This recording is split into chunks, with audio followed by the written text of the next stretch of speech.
For 3 years, I was a ghost. I gave up my name, my pride, and my multi-billion-dollar inheritance to play the role of the perfect obedient wife to Eric Ferguson.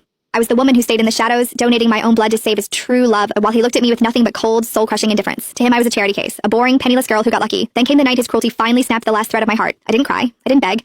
I simply handed him the signed divorce papers and walked out of his mansion with nothing but the clothes on my back and a smile that should have warned him, the game is over. The next morning, the world didn't wake up to a pathetic divorcee. It woke up to the return of Nicole Stanton, the richest heiress on the planet. Now I'm back in the spotlight, draped in diamonds and stepping out of private jets. I have a line of powerful men begging for a glance, and my family's empire is back in my hands. The boring housewife is dead. The woman who can buy and sell Eric's entire world has arrived. And Eric?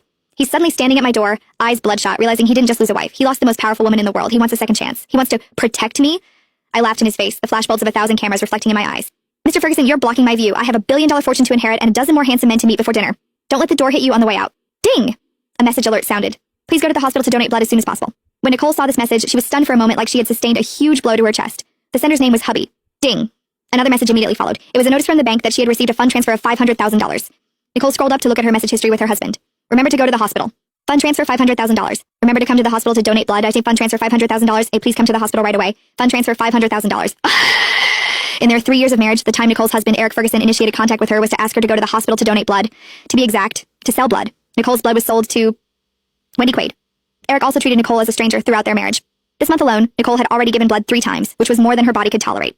Nicole sat on the sofa as her eyes unconsciously became moist and started to blur. Yesterday, while she was waiting for Eric to get off work, she stood in the rain for more than an hour, so she was feeling unwell and dizzy today and did not go into the office. Eric probably did not know that she had a fever either. She coughed and held her phone, hesitating whether to reply.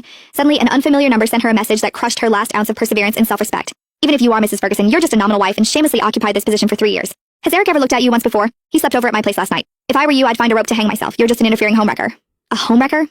Nicole suddenly felt suffocated, depressed, and was shaken. Nicole was Eric Ferguson's legal wife. She gave up her family and friends to marry this man for 3 years, yet she was labeled a despicable homewrecker.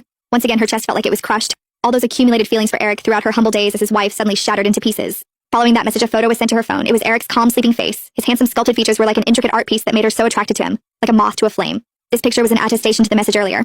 The woman nestled on Eric's shoulder was none other than Wendy Quaid. Although both of them had their eyes closed, the curled-up corners of Wendy's lips showed her wakefulness at that moment. They looked like a pair of intimate lovers. Her phone suddenly rang. It was a call from the Ferguson villa. When Nicole habitually picked it up, Eric's mother, Quinn, curtly ordered her around. Nicole, did you forget what day it is? The maids are off today, so hurry up and come over to cook for us. Nicole sneered and hung up the phone without saying anything. She had been walking on eggshells around Eric Ferguson, trying to maintain this fragile marriage. At the office, everyone underestimated her, but she still did her best to play the role of Eric's secretary. At home, Eric's mother and sister looked down on her because of her unknown origins. They were mean and picked on her every chance they could. They ordered her around, asking her to cook, do the laundry, and even clean the house.